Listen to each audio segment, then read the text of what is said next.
Hello, hello! Welcome everyone to a Thursday YouTube session. We are live in the Art of War, and that means, because it's a Thursday, that it's time to fix your lists. Fix my list Thursday. Sorry. Fix my list Thursday. Fix my list on a Thursday. On a Thursday. Yeah, that's when you do it. That's right. So, when would you do it? We are here to fix lists from our wonderful subscribers. If you're watching this and you're thinking, boy howdy, golly gee Batman, I would like my list to get fixed. It's actually easier than you think. It is. Not hard. Just get in the Art of War Discord and post your list in the Fix My List section. Bonus points for making it an interesting list, but also not too good. Yes, I have definitely rejected lists. Once or twice, I've looked at a list, started to put it in and went, there's nothing to fix here. And if you think it was your list, you're probably wrong. We need to start giving those lists like a gold star amount. Yeah, just like you're not getting on the show, but we're proud of you. Well done, buddy. I probably will actually do that. If I start to put in a list and realize it's too good to actually put in, I'll probably put a gold star. Yeah, that's definitely the move for next time. Anyways, you just want to get in the Art of War Discord, and the best way to do that is to go to our website, theartofwar40k.com, sign up for the War Room, or you can even go right down below, stay on YouTube, become a member of this channel. We've got 3 tiers with a lot of different content to offer. And you can get access to high-level coaches like myself, Jack, Richard, Nick, so many, many more who can just help you get better at the game we all love. Absolutely. And that Discord is a wonderful global community, really positive environment, so it's worth getting in just for that. But John, WTF Chicken asks, how do I get you to thick my list? Simply submit a Homunculus Coven's list without grotesques, and we will fix your list for you. The real answer is you go into our Discord once you're a member, and you go to the Fix My List channel. Right, yeah. And you post your list up. If your list is unreadable, you are not going to get chosen. Oh, yeah, no, that's true. That happens all the time. If you post a long Battlescribe list, your list is unlikely to get chosen unless it's extremely interesting. If you post a list without points in it, I will be annoyed at you. I will be annoyed. I'm on to you. All right, but with that being in mind, we do actually have some lists to thick. We do have some lists to fix. That's what I said. Mm-hmm. Yes. Mm-hmm. All right. First up, Dalamar. Not quite Dalinar. Great book series. Dalamar. It's Dalamar. With their Dalamar. Tzeentch demons. Probably his cousin. Yeah. Yes. Mono Tzeentch demons, an archetype I actually think is very strong right now. Mm-hmm. Got into a bit of a monster mash one here, supplementing the soul grinders into the normal, like the usual Tzeentch suspects. Which I think is a very, very good idea. I like soul grinders. Yeah, let's go over the list real fast. Soul grinders are undefeated on our stream, I'm pretty sure. No, they're not. All right, fine. They're undefeated when I play them on our stream. Want to know? I remember some Tyranids having something to say about soul grinders existing. Right. Yes. I'm undefeated when soul grinders are on our stream. That was it. That's what you meant to say, go. yes. First up, we got Bellicor with Shadow Lord, which gives a non-vehicle unit rerolls to hit in the command phase. We've got Shrouded Step and Betraying Shade. Mm-hmm. That's a Mortal Wound power and then teleporting an infantry unit. Solid. Then we've got a Fate Skimmer with Bolt of Change, Infernal Gateway, Retinue of Horrors, and Staff of Change. I like the Fate Skimmer. I like the Fate Skimmer a lot. He's chunky, but I like him. He's chonk. We've got Lord of Change with Architect of Deception for -1 to hit, Boon of Change, Gaze of Fate, Infernal Flames, a Rod of Sorcery, and the Impossible Robe. He is a chunky lad, for sure. He is -1 to hit at range. He is not the Warlord, so he's not -1 to wound. That would be nice. And then he has Impossible Robe to blank a failed save per phase of his choice. Then we got 30 pink horrors, we got an Exalted Flamer, and we got 3 Soul Grinders, 1 of which has a Warp Claw, 2 of which have Warp Swords, all of which have Mark of Tzeentch. Alright, so let's look at this list. Okay. The first thing that sticks out to me as a recently Mono Tzeentch enthusiast is why do we have Bellicor in here? Yeah, I immediately kind of caught on to his Warlord trait, because I was like, oh, it gives reroll hits, I wonder if it works on Soul Grinders, and then as you were reading, you're like, a non-vehicle, and I'm like, pretty sure a Soul Grinder's a vehicle. It is. Also, when you do the Tzeentch Warp Storm thing that this list is presumably designed around, Soul Grinders are going to hit on 2s anyway, so full rerolls to hit doesn't really matter. Yep. It just doesn't really matter that much. So I think that The main reason I like Be'lakor in Mono Tzeentch, and even then I'd probably cut him because he's extraordinarily expensive. 420 points is too many. It is. Yeah, 420 points is just too many for what he does. People have found out. He also is kind of a wimp in combat, which is weird. He only has 6 attacks, and his sweep attack is damage 1. Points good. No, he's like 300 points good in combat, and he's like 350 points worth of durability, but not he's 420 points. The main benefit of him that I see is to Shrouded Step, teleport Flamers around after giving them Shadow Lord rerolls to hit. Because now Flamers roll to hit. Yeah. So that feels very good. Here's the problem. There's no Flamers in this list. Also, that can be accomplished by a cheap as chips Demon Prince just standing next to them while they're in Warp Storm. Because while they're in Warp Storm, they hit on 2s, the Tzeentch Warp Storm. They hit on 2s, and if they're standing near a Demon Prince, they roll 1s to hit. That's fair. Or if they're standing near a Lord of Change, they roll 1s to hit. So I don't think Be'lakor belongs in this list full stop. I think he just exits. It's sad to hear, but I think I agree. I mean, this list is going for a monster mash, and it's really light on stuff. And I'm personally going to advocate for keeping the Soul Grinders in because I like that. Yeah, we can totally keep the Soul Grinders in. You can cut them, but you can leave them in. It doesn't feel like there's enough support here to have 5 big boys on the field. I think cutting to 4, maybe 3, but at least 4, and then working from there with a little more stuff to play the game with just has to be the right call. I think so. Mono Tzeentch is also really good at the little guys because they all have a 3-up invuln and split and whatnot. Yeah, shooting Pinkors is hard. Shooting Pinkors is miserable. And I think that even a shooting army can get through 30 Pinkars. I think it's once you get up to like the 50 range that they just stops being an option. Just stops being an option that you can shoot through. And that's where I want it to be. Yeah. I also think that Flamers are still really good. Flamers are still really good. They're just so cheap. And they've still got the same defense. They've got the same threat range. They just get less hits. But like they just get a lot of hits now instead of altogether too many hits. But in Mono Tzeentch, they kind of just get altogether too many hits. Because you're going to be popping the Warp Storm as many times as you can. For +1 ballistic skill. +1 ballistic skill, and then they hit on 2s, and if they're staying near a Lord of Change or a Demon Prince, they reroll 1s to hit. Yeah, I figure they're still advancing a lot in practice, and then they're not overwatching nearly to the same degree as before. The Overwatch, for sure, is not still really good. And, you know, if you go out there and you get, like, 50 shots, 40 hits instead of, you know, like 3s rolling 1s, or if you're not near the Demon Prince or whatever, that's still really ludicrous. It is, and against large squads, you can still max your shots and be like... It is hilarious when that happens. Yeah. Okay. So I think that Flamers need to come into this list, and Be'lakor needs to leave. Yeah. So Be'lakor out. So just 420 down. This is an even 2K right now, right? I'm going to double check. Yeah, let's just add up everything that's not Be'lakor and see where we're at. Presumably 1580, but you know, with demons you never know, and there's like an extra 5 points that is literally incapable of being spent. 1580. Okay, cool. I also think that Exalted Flamers are ridiculous in Mono Tzeentch. As in, you want them? Oh yeah, they're so good. Oh, okay. They're so good. They're a character with a really good shooting profile, with 2 really good shooting profiles, to be fair. And then they also give your Flamers +1 strength. And not that it's like a huge deal, but the Exalted Flamer still auto hits, right? Oh yeah, still does. So the Flamer got changed, the Exalted Flamer's identical to printed. Exactly. So I think this list wants Be'lakor out, and I'm just going to add in 15 Flamers.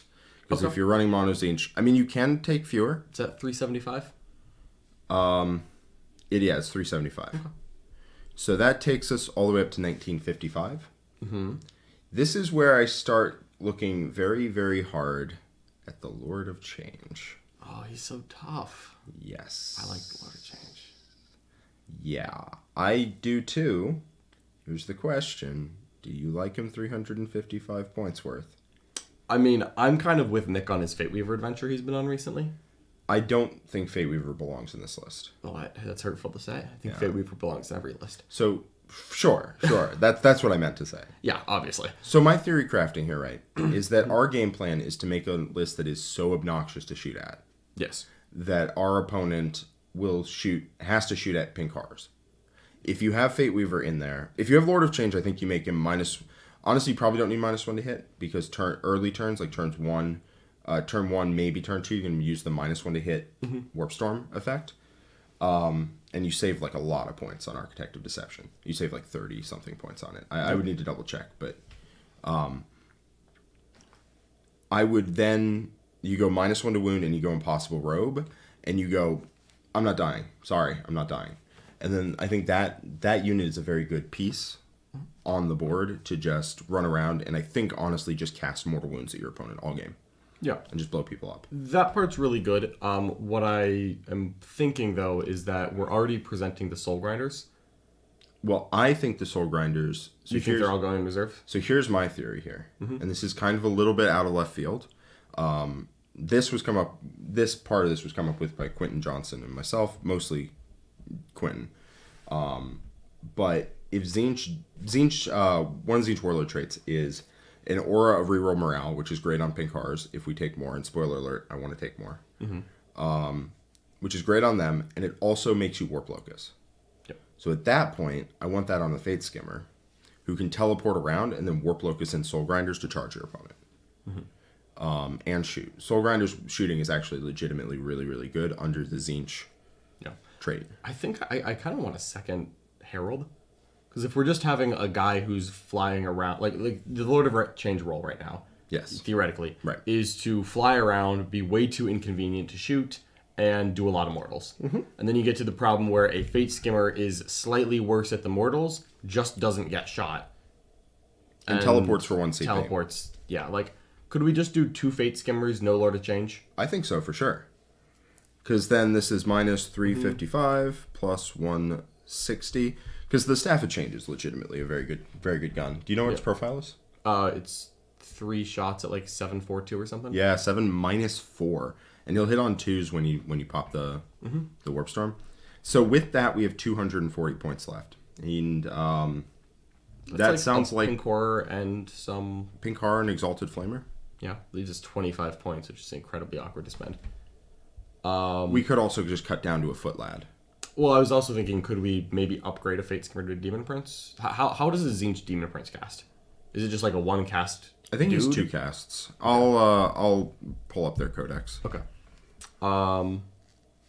Yeah, and I like the Tzeentch Demon and the Prince. Flux Master is the disc guy, because you could use the disc guy as the Warlord, who might be a little bit disposable, because he's kind of delivering Soul Grinders, and then he is somewhat close to the enemy. Yes. Yeah. Yeah. I mean, I could totally see Fate Skimmer being the one who hangs around. Yeah. And the Flux Master, who's, I believe, 110.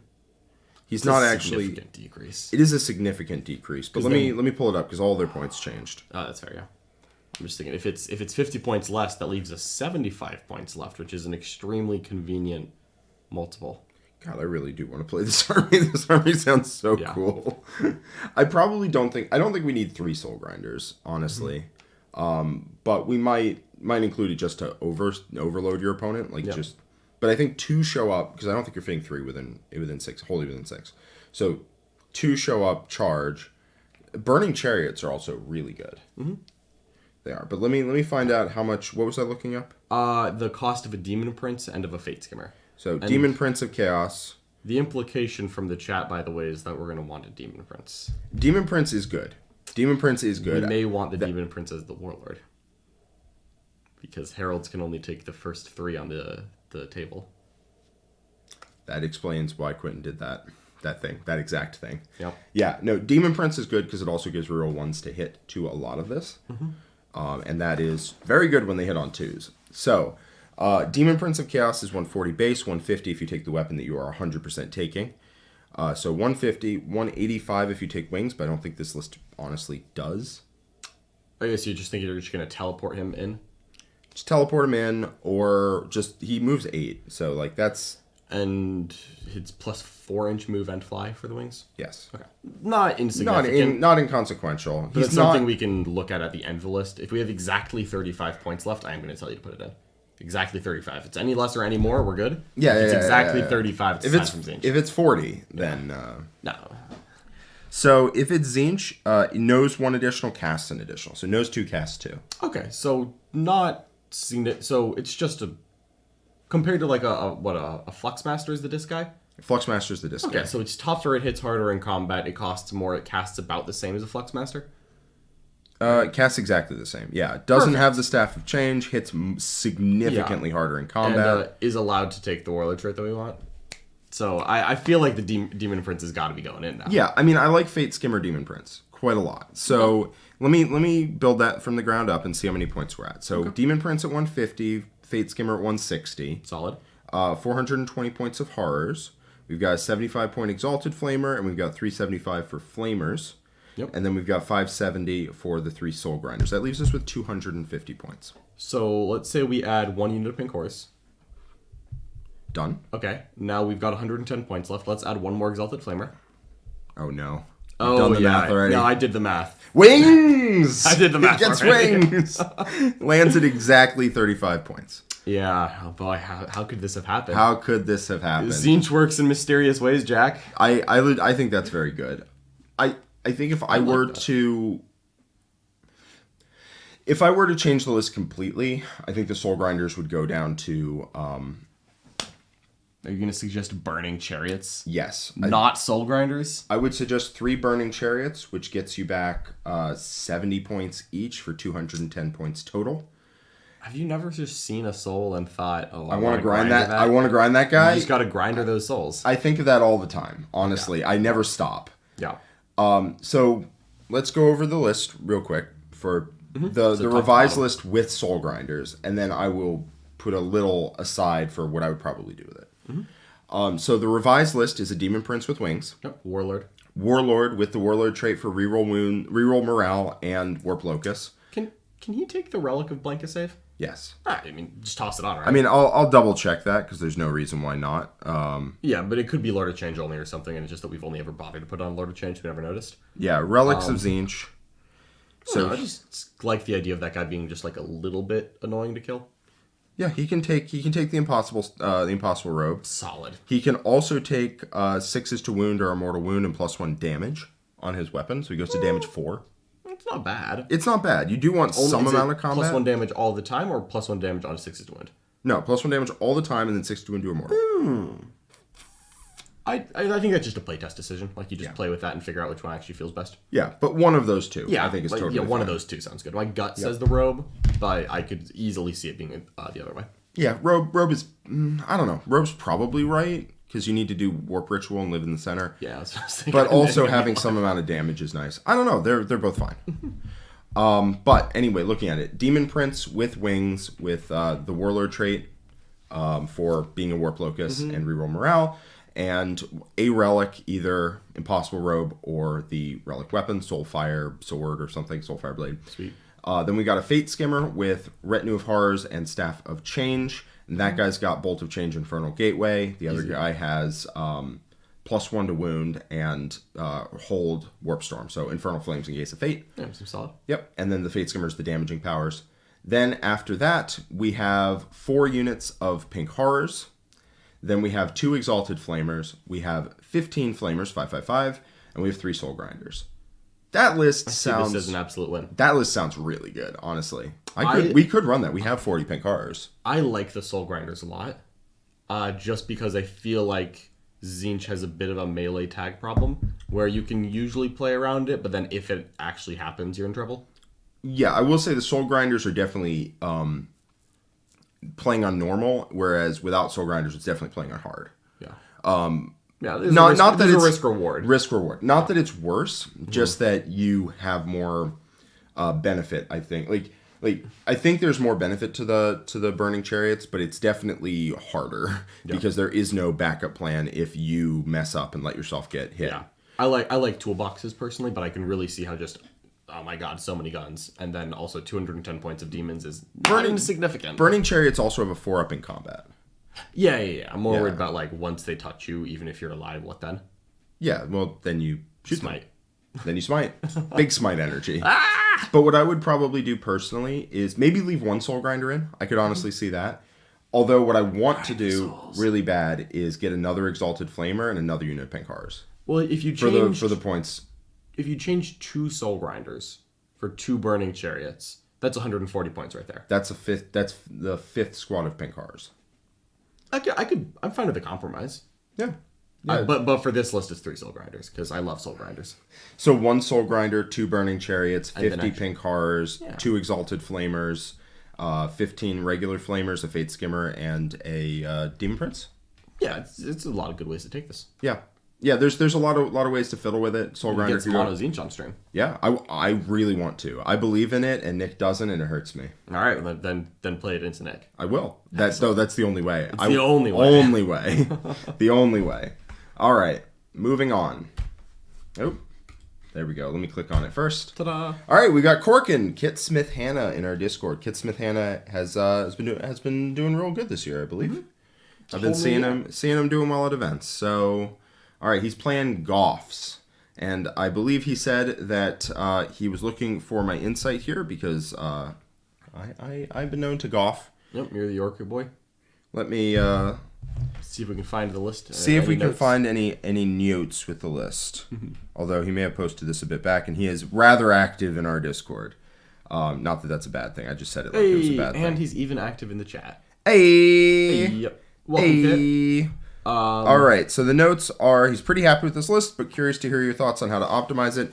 General game plans to use Zagstruck, the Truck Knobs, Storm Boys, potentially Gazgul, Commandos, and the Squighide Kill Rig as major threats with a ton of reach to apply a lot of early game pressure. The Killicans go in strategic reserve and use ramming speed in conjunction with the other Kill Rigs, Squig Hogs, the rest of the list, to create a very dangerous wave 2. Meanwhile, Gretchen is scoring me a 15 on Get to Good Bits and holding the backfield. At Jack Harpster, I know you have some experience with the Orky lads. Curious to hear your thoughts on this semi-mechanized setup for Orks. All right, well, let's pull up the Orc rules because I'm not 1,000% sure on Squighide tires. I think it's just +1 move. Sounds right. But I could be wrong. Okay, so looking at this, I think that's a very good game plan. I feel like there's ways that we can optimize this a little bit. Do you want the Get view before you take over with the expertise? Please, I would love to hear the Get view. So me, a mere runt, really. Looking at this, I see 4 big expensive transports. Expensive is relative. The truck is not expensive though. And I can't figure out who's going in the battle wagon. Because it's Gaz. Yeah, it's Gaz. And is it genuinely then the Beast High, like Gretchen? I think it's 1 unit of Gretchen goes in the battle wagon with Gaz. Gaz takes up 18 slots. Oh. Oh, yeah. So it's... Battle wagon has 20 slots. Gaz takes up 18 of them. Don't roll a 1 on the disembark. Okay. Because I think you put Zagstruck in then just as like a... Just in case. Yeah, I think they just both get out at the same time. Well, you take Makari. Realistically. Well, no, honestly, I think realistically I would take a Runtard. He's 25 points. Just shove him in there. Makari is actually good, though. Yeah, that's fair. Yeah. So, Battle Wagon, Gaz. I don't see anyone else to get in the Battle Wagon when Gaz gets out. Wow, so that's a 1 in 3 that you just lose one of the characters that the Battle Wagon dies. Yeah, well, Rough. Versus a 1 in 6 that you lose Gaz. I don't know. Yeah, fair enough. I'm not saying there's anything here. 1 in 36 for the nightmare scenario. Brother, do not emergency. Do not emergency. I will spend this CP to make you emergency. Yeah, no, I just feel like, and then 3 kill rigs, 1 beast snagaboys. I feel like the balance of mech to dudes is off. Where I don't mind a mech, but if I'm going mech, I think I would want to cut something. I see at least 1 very expensive unit here, so that I have more guys in transports. Or I want to cut 1 transport and turn those points into guys for the other transports. Yeah, I agree with you 100%. Okay. There's too much mech, not enough stuff inside the mech. Because it's the balance of mech to things in the vehicles. The balance of kill vehicles rigs aren't hard to deal with. No, they're really not. The thing that makes kill rigs a nightmare to deal with is the fact that they have 10 Beast Snagger Boys inside them. So you can't ignore them because the Beast Snagger Boys will just swarm out and kill things and take objectives.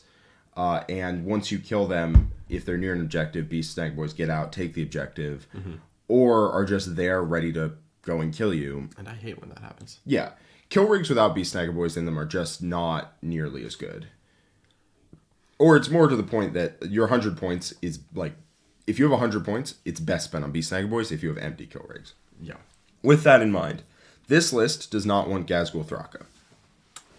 Sad because I want Gazgul Thraka. Yes, he is awesome, but he's not necessary. Yeah. I'm also even remotely. Just to give a little context on where I think Gaz is necessary is when you can really benefit from his double wog, because I feel like that's the best thing about Gaz. Yes. The best thing about Gaz in my mind is that he can give you both wags at the same time, or wags, however you want to pronounce it. Wog. Yeah, so he can give you the shooty wag and the advance and charge wag. And I don't see any guns here that are particularly interested. No, when Mark takes Gazgul, because I haven't really taken Gazgul. My lists don't tend to want him. Yep. But when Mark takes him, yeah, Dalton Peters says I can't seem to ever want Gaz in my lists. Same. I don't actually know how good he is. But when Mark takes him and makes him look good, it's when he's taking a couple shooting units that get the +1 AP. So he's including like a unit of the squig buggies or a unit of the rocket buggies, although those are probably going to be solo. Squig buggies being a unit, by the way, is so that one squig buggy sees the tip of your unit and then the whole unit ignores the indirect penalty. It is. What? Yeah. It's the unit it's the unit needs to see you, not the model. That's so good to know. Yeah. I can work with that. Mortars can just like tow a little bit out, see you, and then it's like, all right, hit. You don't get the penalty. Yes. Yep. Yes. Wild. Yeah. No, that's how it works. Okay. I believe it got like looked up at LBO like on a table next to me or something, or somebody I knew. Godspeed. I'll look that up for myself later, but that's good to know. Anyway, Gazgul wants to be in. No, it was Gazgul was just on the shelf the whole time. I don't know why people couldn't find him. Anyway, moving on. We found him later. He was just right there. Because I didn't look. Yeah, fair enough. Me neither. But Gazgul doesn't want to be in this list, I think, because he doesn't buff the shooting, and your combat is fine. You're going to be hitting on 2s with exploding 6s most of the time. You don't need full rerolls to hit. The other time you might want Gazgul is when you have a ton of power claws. Yeah. And even there, when Sean Naden took a ton of power claws, he didn't even take Gaz, because Gaz is 1,000,000 points. Oh, did he cut Gaz from himself in your list? Yeah, he did. I honestly didn't look at it. He cut Gaz from his last list, too. Okay. He was there at Kansas City was the last time I played Sean. He had it there. Yeah. Yeah, he brought Gaz to the table with him because his is beautifully painted, but he just sat on the display board and watched the game. Gotcha. Yeah. I like to think that the Spore Mines is why he cut Gaz. It probably wasn't. No, I think it was. Sure. It's because I killed Gaz in his own movement phase. I know you. Yeah. That is pretty funny. This is pretty funny. Yeah, it is. Gaz just is 300 points of, if your opponent has a decent number of guns, they just pop him down to 8 right away, and then he's not that scary from there on out. I don't like Gaz very much, which is sad. I want to like Gaz. Sad. Instead of Gaz, though, I want a second Beast Boss on Squigosaur. That's less points. Is a lot less points. Mm-hmm. You get 140 points back. I looked up Squig-Hide tires. I thought it was just +1 move. It's not. It's +1 move and +2 advance. Oh, so on the Wog turn. On the Wog turn, yeah, it goes +3. That is actually worth really it. Good when you wag. That is actually worth it. Mm-hmm. Yeah. I've heard Wog pronounced Wog for about 9 years until I heard otherwise. They did a video about it. Games Workshop did a video of like pronunciation for Warhammer words. Apparently it's Abaddon, not Abaddon, which makes me happy because I've always hated Abaddon. Yeah, everyone says Abaddon. It's Abaddon. Abaddon. It's Abaddon. Right. Anyway, so we've got we're cutting the thump gun unless we literally have 5 points at the end, which is why I'm assuming that you have it in your list. But then you could put a Commando Power Claw. Yeah, what? Wait, hold on, what? That's the 5 points we're spending. No, that is 5 points. The Power Claw? Yeah, it's the Power Claw on the Commando. Excellent. Power Claw on the Storm Boys is 10, but Power Claw on Commando is 5. Yeah, that just happens. So, anyway, 320 points for 2 Beast Boss on Squigosaur, plus 110. I really like 2 Beast Boss on Squigosaur. Yep. Each of them has 1 durability thing and 1 offense thing. So, one of them will have, I believe I want Proper Killy and Beast Hide Mantle, and then hard to say. I definitely want Arda's Nails and Edwapa's Kill Chop, and then you probably want Beast Hide Mantle and Brutal But Cunning. Those are the 2, I think. Yeah. Yep. Art as Nails is -1 to wound. Edwap is Kill Choppa. Does a lot of damage. Solid. And then the other one, you want Brutal Cunning because it's absurd, and Beast High Mantle. Those are your two. They're amazing. They're great. Plus Zagstruck, who is also amazing and great. Yeah. And then we're taking 3 units of Beast Snagaboys to go in our kill rigs. Keeping the Gretchen. Keeping the Gretchen. 80 Gretchen. 80 points of Gretchen is amazing. Then we've got... I'm down to mess with our fast attack and elites. So I'm going to skip those for now. Okay. Let's go over to the heavy support. We don't currently need a battle wagon, but we might get it in the future, depending on what we have. Knobs are actually really good now with big choppas. Oh, so yeah. No, I like the truck knobs. I like the truck knobs. I like the truck knobs. Yeah. So I'm going to leave the battle wagon out for now. 205 for the squig hide tires, 380 for the 2 non-squig hide tires. Done. And let's leave in the Killicans, although... I think we're going to keep this unit at 120 points. Keep it at 120. But it's going to be a 4-man without rockets. Why not just be a 3-man without rockets? But a 4-man without rockets is the same cost. Right. So why not just get 30 points back and have 3-man? Oh, because the list is going to be 2k on the dot when we're done. I don't know what to do with 30 points, so we're just going to end up putting the Killican back in. Yeah, but at least let us get to that stage organically. All right. So with 2 already put the truck in? Already put the truck in because we're getting truck something. All right. So with Beast Boss and Squigosaur, 2 Beast Bosses on Squigosaur, Zagstruck, because Beast Boss and Squigosaur is my favorite unit in Orks, like not even close. I love that guy. I'll take 2. I don't care. So 2 Beast Boss on Squigosaur, Zagstruck, 30 Beast Snagaboys, 20 Gretchen, 3 Kill Rigs, 3 Killicans with no rockets, and a truck. We have 445 points left. Gotcha. And we haven't done our fast attacks or elites yet. No fast attack or elites. Okay. I am... So obviously heavy support is our fill at the moment. Yeah, that is... We've already got 4. Yeah, we've already got 4. I'm a big fan of the knobs over the truck boys in this instance. I feel like I've unfortunately been working with clients on Orcs, so I actually have to know the army now. So I've been doing a lot of Orc homework recently. It's painful. I haven't told Jax I don't want him to talk Orcs with me. I will talk Orcs with you all day long, but man. I feel like 3 OBSEC units is the right number here, where you either do 2 Beast Snagaboys and a Truck Boy unit, or you do 3 Beast Snagaboys and then a Truck Knob unit, because you don't need the OBSEC at that point. I think 3 OBSEC units and transports has felt right. And so I think because we already have 3 Beast Snagaboys in the kill rigs, I don't think we need more boys. 3 Beasts. Oh, yeah. Yeah, if we already have that, I don't think we... Because someone's going in this truck. I will say, truck boys, like actual just boys with choppas, and that's it in a truck, are probably the best unit to take primary away on the face of the planet. They are real strong, almost Parasite of Mordrex. Because here's what happens. In practice, John, thank you, is the kill rigs go in with the Beast Snagaboys inside of them. Mm-hmm. They go into your opponent, and that's the turn where the truck just end runs around the board and sends the regular boys in to go take your opponent's home objectives. Yep. From then on out, it's super easy to just sling Beast Snagaboys at them, but that turn you don't really have the ability to. That's true. Yeah. I'm not against just filling the rest of this out with knobs in trucks, though. Like regular knobs in regular trucks. Oh, just fully meching up? Yeah, just fully meching up. Okay. Or just battle... Like, at that point, I could see taking battle wagons. Back to the wagons. Okay. They are good units. Like, they're Tonka tough.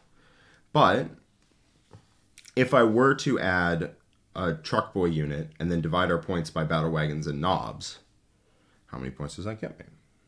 I have no idea. I'll make the argument that I think we need at least 1 storm boy still, and I think we need at least 1 commando still. Just 1 commando to stop the just 1. Yeah, we need one. We need 1 commando. Honestly, commando's real good. Commando's real good. Yeah, commandos are real good. Yeah, you can disembark truck boys or truck knobs after the truck makes a normal move. For the record. Yes. So you move. You go 12. You disembark 3. You go 5. You advance, and then you charge with a reroll. Yep. And it's real fast. It is very fast. It is faster than I like. It's 20 inches plus D6 plus charge. It's again, just a little bit too fast. It's a little fast. It's a little fast. There is room in here. I don't really want to sidetrack into it to take 2 battle wagons, 2 kill rigs instead of 1 battle wagon, 3 kill rigs or whatever. And then fill out knobs. But I think that's just going to fill up our heavy supports, and that's fine, which means our elites are a little crammed. Yeah. Just a little bit. A battle wagon, which is 120 with a death roll. I actually don't hate a bone breaker. Bone breaker has D6 extra attacks, costs a little more. Let me see exactly. It's the same defense, right? Or does it exactly come with the art shell? I think it comes with the art shell. Is it art case? One of them. Those, yeah. Yeah, it's hard to keep the words straight because they're all made up anyway. That's true. All words are made up. It comes with... Don't be Nick. It comes with the art case. So it is toughness 6. Toughness 6. Surely not. It's toughness... You accidentally bought the soft case for your taco? No! It's toughness 8 stock. Cool. It is 160 points, but it gets D6 additional attacks with the Def Roller. So it's 7 plus D6 attacks instead of just 7 on a Wog turn. Oh, it doesn't get the benefit of Wog. Sorry. 6 attacks. So it's 6 plus D6. I thought it didn't get the advance in charge, but it did get the attacks. Because, like, I think... I don't play with battle wagons. the attacks works on Gretchen. Like, I think the attacks and the strength part, or the attacks and the invuln is just, like, the army. It probably is. In charge or a core character or something. Yeah. Battle wagons. I don't play with battle wagons generally. The one time I did, I tried to advance and charge it on stream, and chat was like, "No, stop!" I'm like, "Oh, right, not the entire army's core character." It's pathetic, really. It really is sad. But Wog. So Wog call the 1 Orks models. Yeah, so they do get so it is 7 plus D6 attacks on the bone breaker. It's the Gretchen that get 2 attacks that's what really burns me. It's like, all right, like, come on. And what I like about the bone breaker is it's like a 4th kill rig that then if you have 10 knobs inside of it is just horrifying to deal with. No one likes that part. Nobody likes that part. Then you kind of have to shoot. Is the wagon at least cheaper than a kill rig or the bone breaker? It's 160. Okay, a little bit cheaper. A little bit cheaper. It's basically the same defense, just no invuln inherent. Basically a hunter rig. Okay. Yeah, no 6-up invuln, but you get a 5-up on your Wog turn. Yeah, and then a 6-up after. And then a 6-up after, and it has ramshackle, and it's toughness 8 with a 3-up. I actually like a bone breaker. I think it's quite good. I get why you want a battle wagon, but the thing is, once a battle wagon is degraded, it goes down to like D6 attacks, and that can just be 1. But when a bone breaker charges in at that point, it's D6 plus D6, so it's 2D6. No, which could be 2, but it's less likely. Yeah, it could be 2D6 plus 1 is a lot better than D6 plus 1.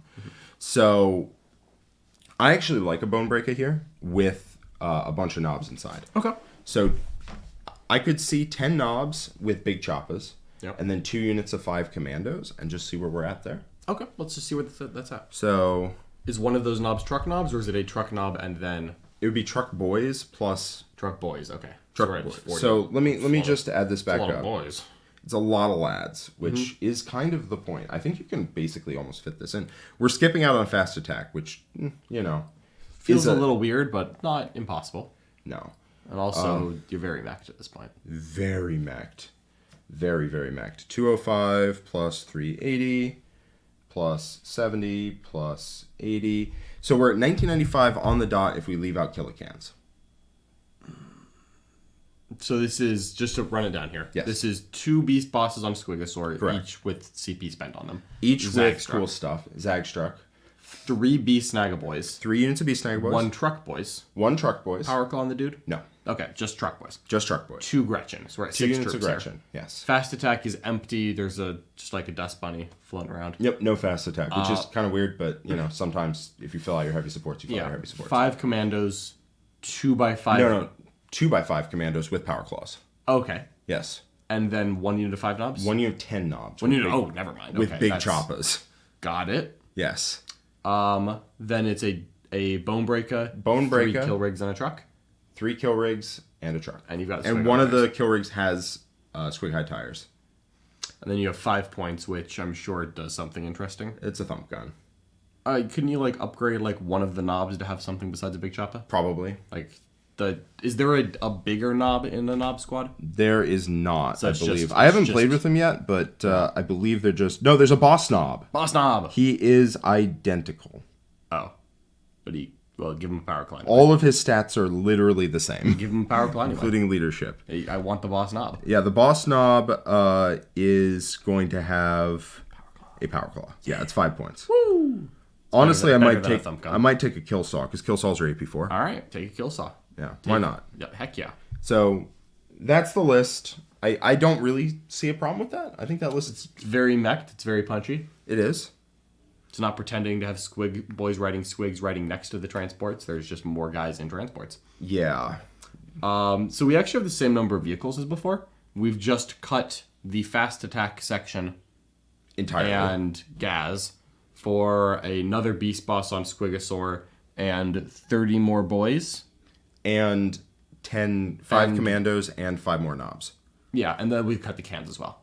And the That sounds worth it. I'm going to miss those killicans because I was hoping we could end this list with like more killicans.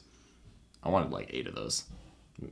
Well, we could try to do that, but I like the killicans. That's I okay. like the knobs in Bone Yeah, Breaker. I think I just really have an itching right now for like mechanized walkers with spikes on them. I don't know. It's just kind of a... Anyway, like. running down the list again one more time All right. for people. Beast Boss on Squigosaur with Brutal but Cunning and Beast Hide Mantle. Beast Boss on Squigosaur with Ard as Nails and Edwap as Killchoppa. Boss Zagstruck. We've got 30 Beast Snagga Boys, a unit of Truck Boys with no weapons, just choppas. And then 20 Gretchen. Then we've got 2x5 Commandos, so 2 units of 5 Commandos with a Power Claw. 10 knobs with big choppas. One of them has either a kill saw or a power claw, your choice. Mm-hmm. We have a bone breaker. We have 3 kill rigs, one of which has squig hide tires, and we have a truck. That's pretty solid. And Kit, if you love your killicans so much, why don't you just marry them?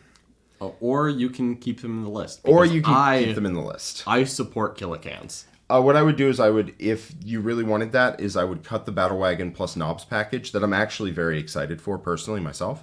But I would cut that, and I would include a lot of cans, and I would probably include the 3rd Commando unit and try and go from there. But I really do like the knobs in the Battle Wagon. That is a nasty package right there. How much does a knob cost? 17 free weapons. Okay, so he's about 60% of a killican. That's how I measure things now. It's how you measure things. Yeah. So It's how like much? 55% of a killican. I'm not debating decimals. Yeah. So Do you want to know how many? Do you want to know how many killicans the 10-man knob unit with big choppas kills? How many do they kill? Yeah, it's like all of them. Yeah, sure. And how many knobs do the killicans kill? Also, all of them. Probably just one. Yeah, sure. Look, Kid Smith Hannah, however you want to get cans in the list, I will give you a vote of approval. Yeah, it's Honestly, totally fine. You could cut your entire HQ section, make an illegal list, and put 12 killicans in it, and I would just play against you without saying a word. Yeah, that has 7 heavy supports and 0 HQs. We're good. Yeah, I wouldn't care. More cans. Yeah. Do the can. Yeah, I mean, you can also run cans because they are a great thing to put beast bosses on Squigosaur behind. Mm-hmm. Like, if your opponent's to deal with 3 killicans and then a beast boss, like, that's miserable. Yeah. But, yeah, you can fiddle with those bones, but you definitely want to have a good mix of things in transports and transports. Because otherwise, you're gonna have some problems. All right. Or it's very easy. It's difficult to deal with your first wave, but once they have done that, then you don't have anything backing that up because you don't have things in the transports ready to carry the attack forward. That's the big problem. Yeah. Yeah. That's what I found with Orks. Is it's the second wave that really breaks people. But if you want cans, absolutely cut some amount of stuff in there. Probably the Battle Wagon plus knobs, and include a bunch of cans, and you're totally fine. Yeah. That's my speed. That's your speed. It's walking like 6 inches with cans. But no, you reserve them and you 3d6 charge. Because that little can is ramming speeding with a unit of like 5. It's like 150 points. It goes up to 4, but yes. 4. Fine. 120 points. I'd spend those CP every time. Well, you're going to be spending that on battle wagons or kill rigs or something to get them in there. So you are taking it away from something else in the list for sure. Or you're giving it to the cans. Look, I'm a simple grot, okay? I know you are. I see Walkie Stompy Robot, and I'm like, that's what I want. Yeah, I know what you're setting up. That's what I want. I know what you're setting up. It's Knights from the Underminer. First of all, I love the username. It makes me happy. Yeah, the Underminer from The Incredibles. Obviously. That's exactly what I was thinking. I'm the Underminer. And it's like... And scene. And then yeah. And then we waited 12 years to find out what happened. All right. Didn't he get beat up in like 2 seconds? Yeah, of course. He was a villain introduced in the opening scene. Yeah, he's not about to beat them up. No, it's like when they show a trailer for The Hobbit and like you see Smaug in it, and then all the characters are also in a battle scene after, and you're like, oh boy, I wonder how that fight goes. Yeah. All right. Spoilers for a book that came out 80 years ago. All right, let's talk about this Chaos Knight list. This thrills me. Yes, Because- I did include this in here just for Just to make- John's yeah. sick pleasure. Yeah, well, you made... I had to wait through demons, and I had to wait through orcs, and that's okay, because those are cool armies that are valid. But also, there's Chaos Knights, which are superior in every way. So, Equally valid. equally valid in every way. So, all right, so for this list, we're looking at a Worthy Offerings Arcs of Omen detachment with an Ox of a Biomechanical Fusion Dreadblades. And what we're looking at here is Worthy Offerings gives the entire army +1 to hit against characters, vehicles, and monsters. All these things are +1 there. And if any of those models kills a vehicle, character, or monster, and they happen to have a blessing of the gods on them, they immediately upgrade it to full. So if that Knight Desecrator pops a Sentinel, its Blessing of the Dark Master is immediately online. No problem. And I love that for him. That is pretty good for him. Pretty good. So going through this list, we've got a Knight Desecrator with Aura of Terror and Warp-Haunted Hull, as well as the Veil of Medringard and Blessings of the Dark Master. Perfect, no notes. This guy's great. He's staying. War Dog Carnivore with a Havoc and a Harbinger of Scrap Code. I'm not even going to lie to you. I forgot what Harbinger of Scrap Code is. I told you that there was sure, a Chaos Knights list, and you went and got your I got required the reading. 100%. I'm pretty sure that Harbinger of Scrap Code is like within 9 inches, roll a 4 up and take D3 mortal wounds for a vehicle, and then maybe you make them like worst tier as well. We're gonna find out real fast because it's I was wrong. Those are some bullet points. Select one enemy vehicle within 18 inches in the morale phase. That unit takes a dread test. If the test is failed, 3 mortal wounds. That part's pretty cool. Just 18 inches of dread test. Wait, hold on. It's in the morale phase. Yes, so it's both morale phases. Both morale phases. That's 3 huge. mortal wounds. And, okay, here's the part I was remembering. If they can degrade, then they're considered to have half wounds for the purpose of that degradation. So it's select an enemy vehicle with an 18. It takes a dread test. If it fails, it takes 3 mortals. So if, for example, it did not have vehicle keyword, it just nothing would happen, which makes me sad. But chance of 3 mortals to a vehicle, and then Decent odds if it's within 12. Yeah. It can be within 18.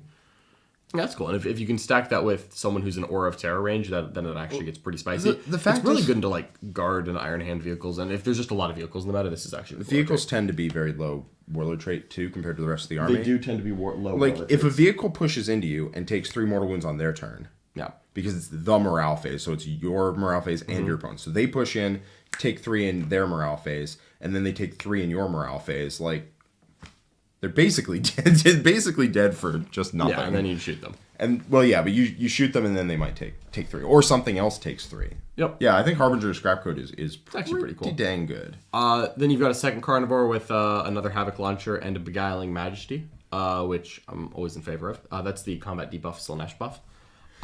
3 War Dog Stalkers with Havoc's Claws, Chain Cannons. One of them has Blessing of 1,000 Poxes, and yet Again, you must consult the No, book. yeah, I'm getting it. I do not remember which Nurgle buff is which. I'm not gonna lie to you. They are all the blessings of Grand Pappy Hey, Nurgle. that could be any god. Yeah, no, you're right. I'm sorry. Maybe this is the Tzeentch one. Oh, it's not. Okay. Oh wow, Weird. no, sorry, no, you're right. That's strange. This model gains the Nurgle keyword. Duh. It's this one. Hit roll of 6 auto wounds in combat. Once it unlocks its thing, an unmodified hit roll of 6 wounds the target at range. So it's always 6 hit auto wound in combat, which unfortunately is with a strength 12 weapon. Yeah, I don't want that. No, I don't want that at all. I don't want that at all. That's gonna be disappearing very soon. Yeah. 3 more Stalkers with Chain Cannons, Mark of the Dread Knight. Love that part. Helm of Dogs. I assume Mark of the Dread Knight goes on Helm of Dogs to make Helm of Dogs as annoying There's no way as to possible. like actually mark that on Battle Scribe, but that's exactly what's happening every time. Mark of the Dread Knight is a 6 up Feel No Pain, and then once you get it, it's a 5 up Feel No Pain. Once you're Correct. that is annoying. And it's good because there's exactly one War Dog Stalker with a relic with the Helm of Dogs, and that guy, that's the one everyone wants to shoot. He's a lieutenant, and he's +1 attack. And everyone's like, oh, you have 6 identical War Dogs in front of me. Which one is the lieutenant? I'll shoot that one. And then you get to be like, hey, just so you know, you're shooting the only one with a Feel No Pain. And then everyone stops shooting him, and it's great. No, I think you still shoot him. I assure you, because he always hides in the back, then he pops out, gets an easy kill, gets the 5 of Feel No Pain. The 5 of Feel No Pain is actually inconvenient. No, that is actually kind of a bastard to deal with. Yeah, it's No, it's the Helmet Dogs, not the Bastard. Yeah, sorry. I kind of want that one on a Brigand, though, so that it's much easier to pop at a range. Yeah, there's a bit of a appeal both ways to it. The other part of it is that it also gives a combat bonus, which is useless on a Brigand. What's a combat bonus from? Plus 1 attack. Oh, Mark of the Dread Knight is +1 attack? Helm of Dogs is +1 attack. Oh. Which... Yes, even so, I think you're trying to keep him safe rather than having him run up the field. I think you want to make it easier to activate your trait and get the 5 Feel No Pain as soon as possible. Yeah. It's fair. I've found that that's not actually a problem. Really? No, it's because he just kills. It's... I mean, sure, but like there's some things that Chain Cannon doesn't kill right away. Yeah, you just have to... I mean, honestly, what normally happens is I keep shooting thermal lances until there's a vehicle with like 2 wounds left, and then I do it. Yeah, I just think it would. I think it would just be easier. It could go on a Brigand. Look, I'm always pro Brigand. I know you are. We're about to have more Brigands in this list. Yeah, let's finish out the Biomechanical Fusion detachment, and this is 2 Warlock Executioners. What Biomechanical Fusion gives you is the ability to... so it's a knight. It's the other house. Why am I forgetting Infernal? the word? Yes, thank you. It's an Infernal Dreadblade, and that means that Biomechanical Fusion lets them do the Surge, even though Dreadblades normally can't do the Surge. So the Executioners can take D3 mortal wounds to choose the result off the chart, which is either faster movement, not a huge deal on a basically Halverin, +1 to wound on 1 gun, that's the one you're taking most often, or Transhuman. And it's not on both guns, it's just not on on one. both guns. Unfortunately, it's just pick a gun, and a Warlock Executioner happens to have 2 autocannons, not one. One twin autocannon, yeah. I like the Executioners. I don't like the Biomechanical Fusion part of this. But I do like Worthy Offerings. +1 to hit against vehicles is really cool. It's also generally good in the meta right now, because we are getting more and more people who are walking around with guns and their vehicles now. So if you're playing against Guard, Iron Hands, any of that, it adds up pretty quickly. We have the Underminer here in chat. Underminer's in the chat. Kellen Foster, $5 super chat. Hey, gents, thanks for checking out my list. We'll get to the other super chats once we wrapped up this list, but this one feels topical. Hey, gents, thanks for checking out my list. One typo I may have put in is that one of the Stalker Squad should have Melta and swords. Kellen, I'm so happy to hear that because it saves me a little time. I'll explain why I think that's a good choice. But, Kellen, I'm glad to hear that, and I fully agree and endorse that decision. Probably the 3 Stalkers with Melta, 3 Stalkers with Chain Cannons, 3 Brigands is just 6 of each. The most annoying thing on the face of the planet. It's genuinely beautiful.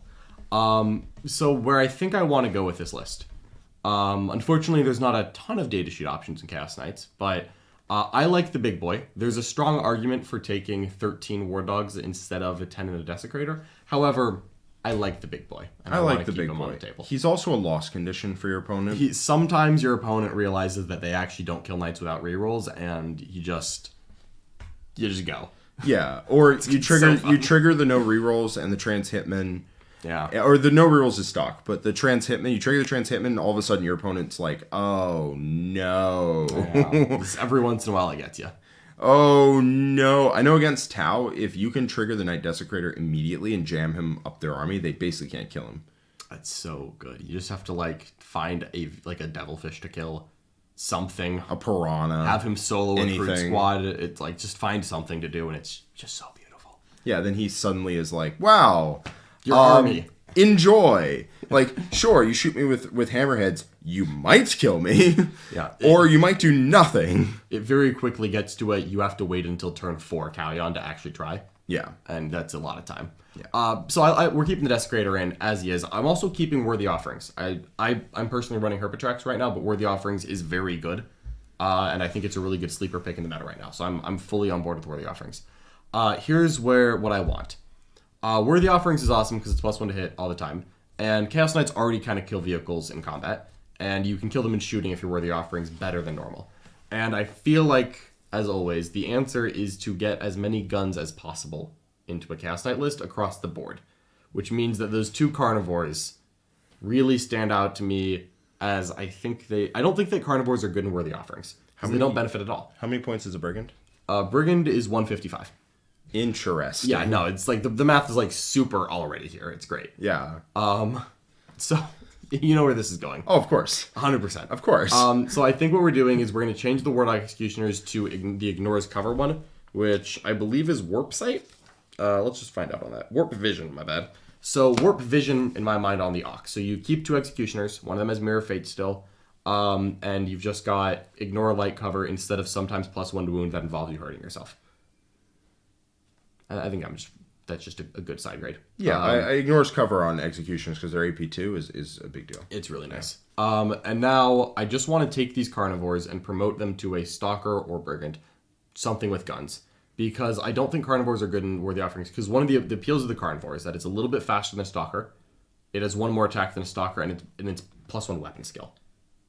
It does hit. And it's cheaper, so it hits harder. But then you get to the point where it's like, oh, the Carnivore is weapon skill 2, Worthy Offerings doesn't do anything for it. Like, at that point, I would frankly toss the Carnivores into the biomechanical, into the Orks, and make them, like, -1 damage against not Strength 8. If I was going to take Carnivores, I wouldn't make them Worthy Offerings. But I would rather have a Stalkers with the big Snippy Claws. Because if you're going into a vehicle, you're still hitting on 2s. Because Worthy Offerings. Because Worthy Offerings. And if you're going into non-vehicles, you probably shot them with chain cannons enough that it's okay. Yeah. Or non-monsters, vehicles, characters, whatever. Yeah, that's where I'm at. Mm-hmm. Yeah, I think the 2 Carnivores just become Brigands at that point. So if we cut Beguiling Majesty off one of those Carnivores, you can replace both Carnivores with 2 Brigands. Right there. And now those Brigands don't have the Havoc Launchers yet, and I am a big fan of the Havoc Launchers. I think that's just the little bit of extra spice that you need. I'm also not a huge fan of Blessings of 1,000 Poxes. Interesting. So you are a fan of Havoc Launchers, not a fan of Blessing of 1,000 Poxes. Yeah. It sure would be weird. Yeah, no, it's all coming together. I'm going to find out exactly how many points we're spending on Blessings of 1,000 Poxes, but it's 15 points. Wow, that sounds like 3 Havoc Launchers to me. Only 2, unfortunately. How many points are they? 5, it's just that there's nowhere else to put them. The Executioners? They can't take them. They don't have birds. Interesting. Yeah, they can take a Meltagun instead. So hear me out. Mm-hmm. Would a better distribution then be one of the Executioners becomes the last Brigand and gets the 3rd Havoc? It's definitely an option, but I actually like the Execution. I like having 2 Executioners. I found that the long ranged, like pick up multi-moon models that aren't vehicles is actually really nice. So I think I'm okay just having 1995 or buying a Meltagun for a War Dog. Frankly, you'd probably put it on clean. It is, but you can put a Meltagun on the Mirror Fates, and then after he kills people, he can start flipping his Meltagun to 6s. That is hilarious. It is pretty cool. Yeah, so I think if we're looking at this list, we're keeping Worthy Offerings. We're going from Biomechanical Fusion to Warp Vision. The Executioners are staying the same. We're just buying them 1 Meltagun. Yep, just the Desecrator is staying exactly the same. We're not changing a thing on it. I love it. It's perfect as it is. And just for clarity on what it actually is, Aura of Terror is the make your dread tests worse for your opponent. It's rolling extra dice on dread tests and morale checks within dread range of this warlord. It's baller, and it's my favorite warlord trait in the game, I think. Warp Hunted Hull is the flex one that I still like, which is a 5-up feel no pain against mortals in the psychic phase and 1 Deny the Witch. I'm a big fan of just having 1 Deny the Witch. Warp Ritual. Just 1, just making sure. I don't like people not having to respect it. Yeah, Warp Ritual is the biggest thing. Yeah, you could give him a combat buff instead, which is not insignificant, but he already hits. Like, he hits hard enough. And having your opponent question whether they can take Warp Ritual or not is probably worth the CP. So 2 Brigands with Havoc Launchers and no God upgrades. 3 War Dog Stalkers with Chain Cannon, the Claw, and 1 of these is Mark of the Dread Knight Helm of Dogs, and they're all Havocs. The other 3 Stalkers are Demon Breath Spear, Chain Cleaver, Chain Talon, and also Havoc Launchers, and they don't have a God buff either. So the reason you take the Chain Talon is so you have access to sweeps for... Exactly. So you've got... So every unit can do a sweep of damage 1, either with a Chain Cannon or with a Chain Talon. Yeah. Let's see. Yeah, so I honestly love this list. So we're looking at Desecrator, Double Brigand, 6 Stalkers, 2 Executioners 100%. In a Warp Vision detachment, and then we cut Beguiling Majesty, Blessing 1,000 Poxes, and everybody who can has Havoc Launchers. Yes. Yeah, every single one has it. And I love that, because Havoc Launchers are... I just like them better than than the stubbers, and a lot of the times it's just a side grade to a stubber, honestly, where it doesn't matter that much. There are certain matchups where the indirect is game-changing, just foundation shattering. Harlequins, for example. Harlequin's guard. You really like having that because the Castrican squad that waits for its time is really annoying, and at least you can chip a couple guys off maybe. Yeah. And if they have to commit early, it sucks. You're going to lose it. But this was happening at some point anyway. Yeah. Now you get to kill it and then be like, all right, well, at least now I know that the Castrican bomb's over.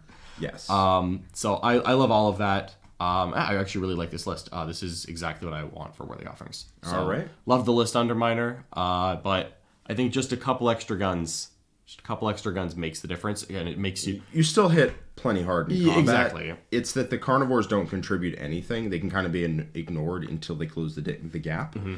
So if your opponent is having a gunfight with you, they're having a gunfight against fewer units. And I like the Harbinger of Scrap Code pick enough that I think I would just slide it down to one of the Stalkers. With chain cannons, I think. I was actually thinking of the Demon Breath Spear.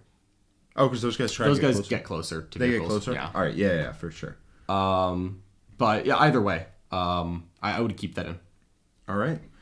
Well, let's cover some of these super chats. How about? Let's do it. All right. So first off, I want to thank Red Yeti Games. Welcome to the War Room tier bronze. Thank you. Thank you. And Dernalan, welcome to the War Room tier bronze. Excellent. Really appreciate the support, everyone.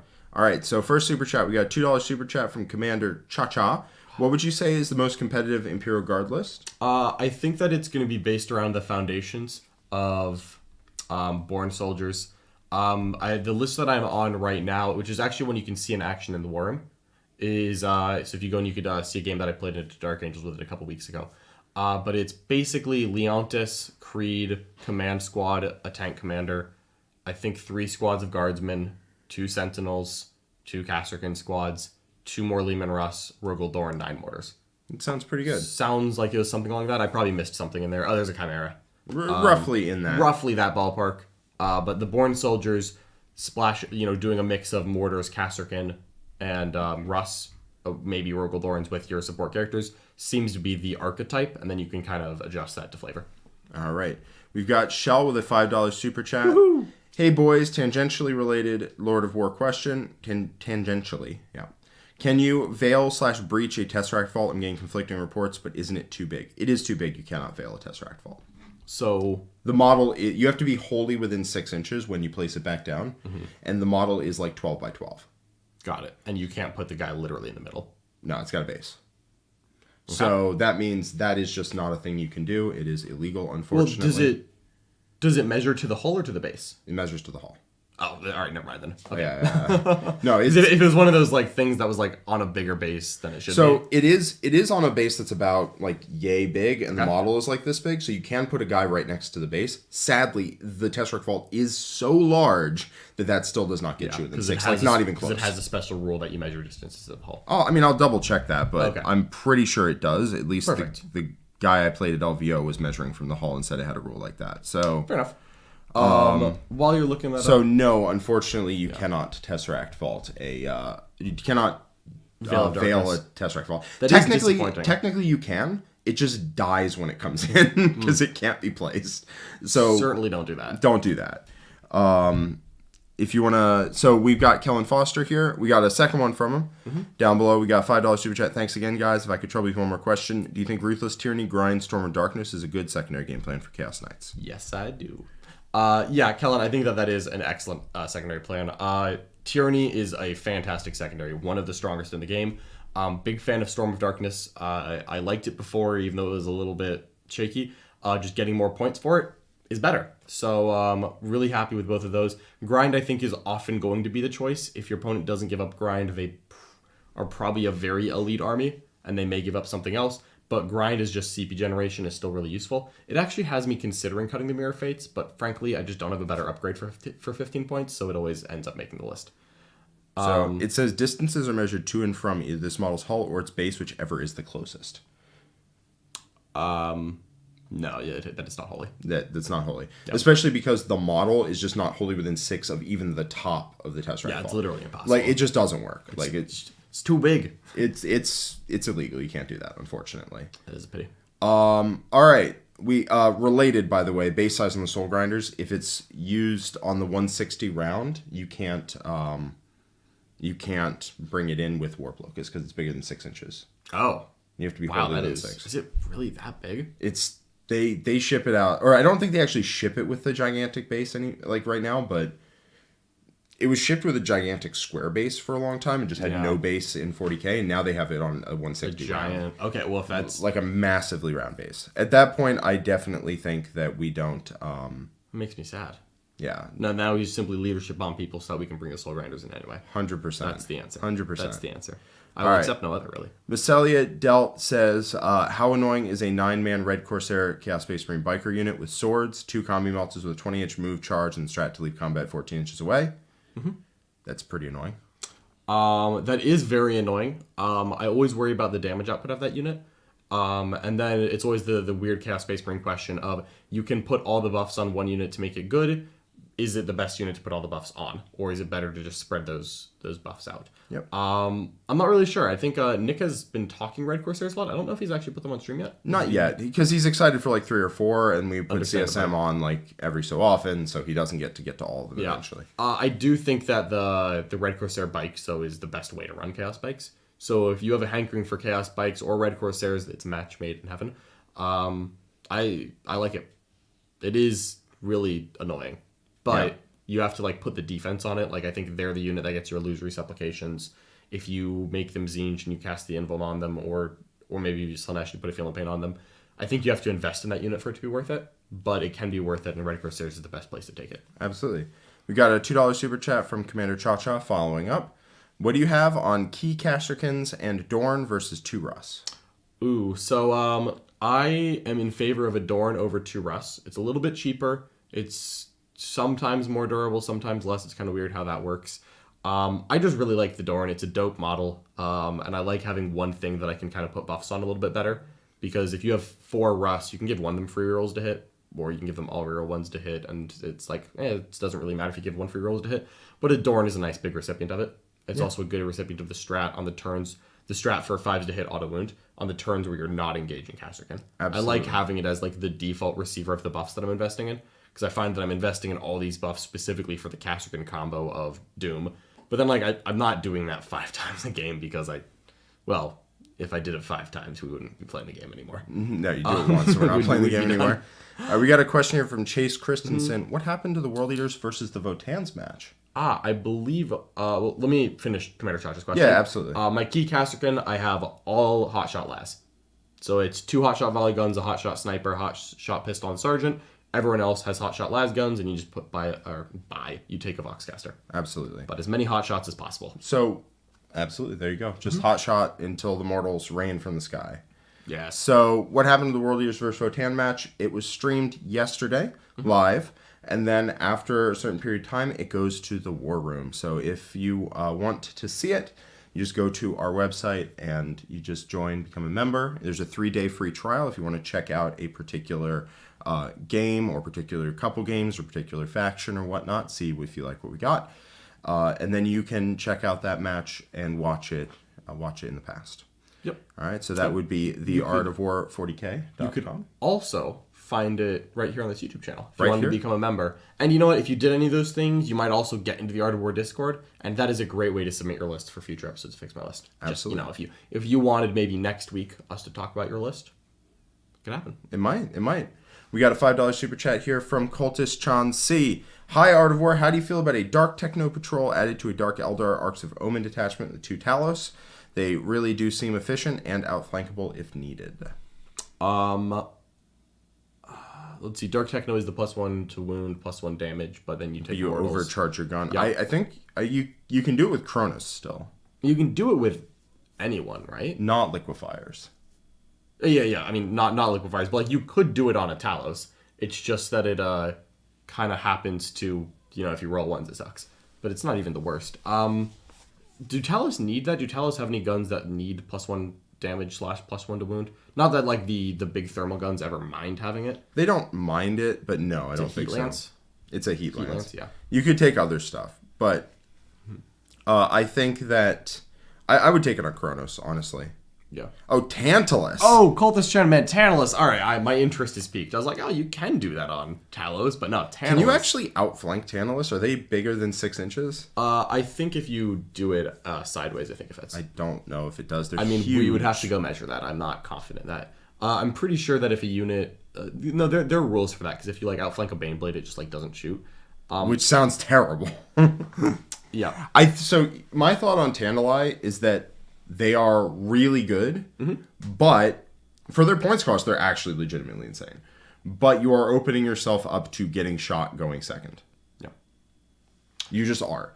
If you go first into guns, you're fine. If you go first or second into not heavy shooting, you're fine.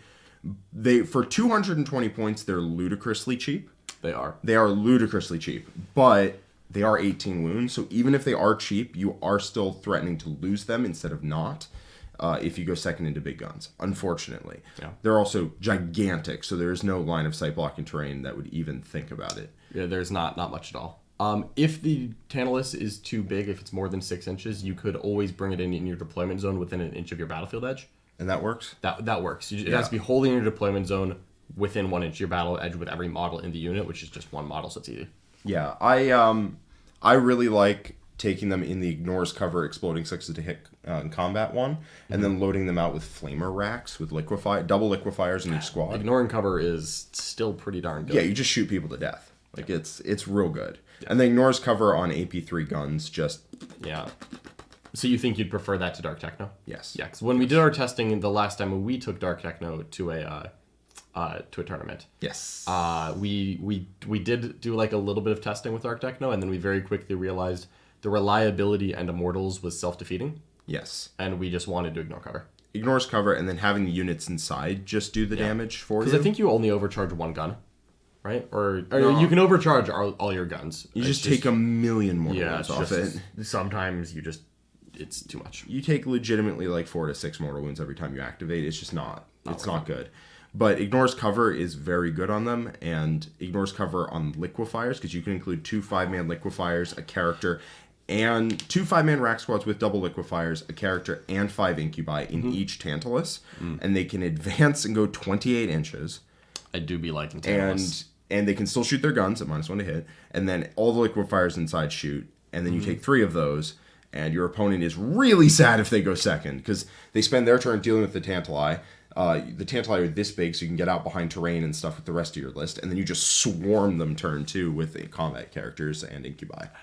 I love it and hate it simultaneously. All right. We've got one final question from Commander Cha-Cha. What trait do you use on Kasrkin? Gotcha. Forgot to mention that.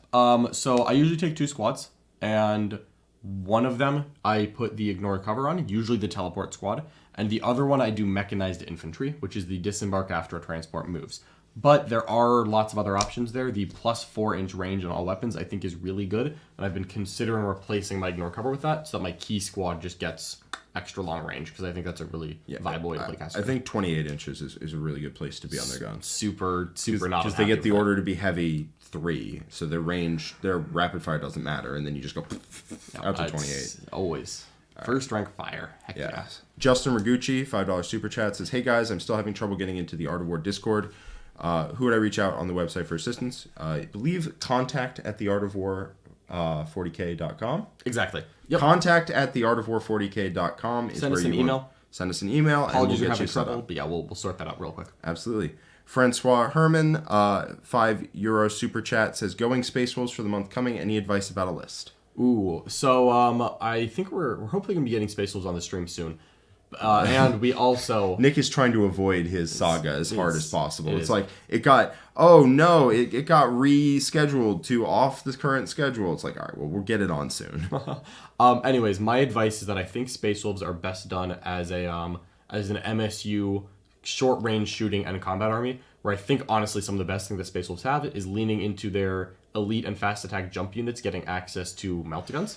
For example, for, I think, 125 points... you get a unit of Wolfguard veterans with 5 combi melts, 5 power axes. And you probably splurge to toss 1 or 2 Thunderhammers in there, but still, it's a very cheap unit just to be jumping around 5 meltaguns, charging someone else. Likewise, Skyclaws, for 110 points, you get a 6-man unit with 2 meltaguns, 2 combi meltas, a power fist, and a Thunderhammer. And again, you're getting a really, really good shooting unit that's cheap and fast. And I think other than that, you can supplement in good characters, good combat, everything else. It's really strong. Jaime Paris, who's we often refer to as the Young Wolf, actually came in and did a State of the Faction for Arcs of Omen for Art of War, and you can actually find that on in the War Room. So if you're not a member of our YouTube channel, or if you're not on our website, theart40k.com, you could go there and get even more Space Wolf content. Yep. All right. So we have first off, apparently within 9 inches, the 1 inch of your board edge only allows you to be within 9 inches of an enemy. Does not actually let you be bigger. Oh, I thought it was instead of the normal restrictions. And okay. Well, we can look into that and also measure channels. Yeah. We have them in the other room. We can measure them. One final super chat from Lachlan McLeod. We've got a $2 Canadian super chat. Striking Scorpions or Banshees? Yes. Porque no los dos. Mm-hmm. Yeah, I think you start with one of each. Like if you take one, I vote Banshees. If you take two, I vote one of each. If you take three, I think I like the second Banshee more than the second Scorpion. And if you go 4, you go 2 of each. The way it works is first Banshee has piercing strikes and mirror swords on the Exarch. Love it. Striking Scorpions, the first Striking Scorpions you take has crushing blows. Crushing blows with the biting blade. Mm-hmm. The second Banshee one you would take is going to have the relic for the D3 mortal wounds +1 plus the shriek, the soul piercing shriek or whatever, the mortal wound when they charge. Mm-hmm. That's the second one you take. You just look to do mortal wounds and then hit them with your normal attacks. Then the second Striking Scorpion that you take is going to have the +1 to hit and AP inside while they're within a terrain feature. Pretty solid. Which is pretty solid. All right. I think that rounds us out. All right. There we go. Thank you so much for the support, everyone. We appreciate it as always. Make sure you head over to our website, become a member. Also like, share, subscribe. We like those buttons. You can even leave a comment. Tell Jack that he likes his hair. Thank you. There you go. All right. Thanks so much for watching, everyone. We'll catch you next time. Bye-bye.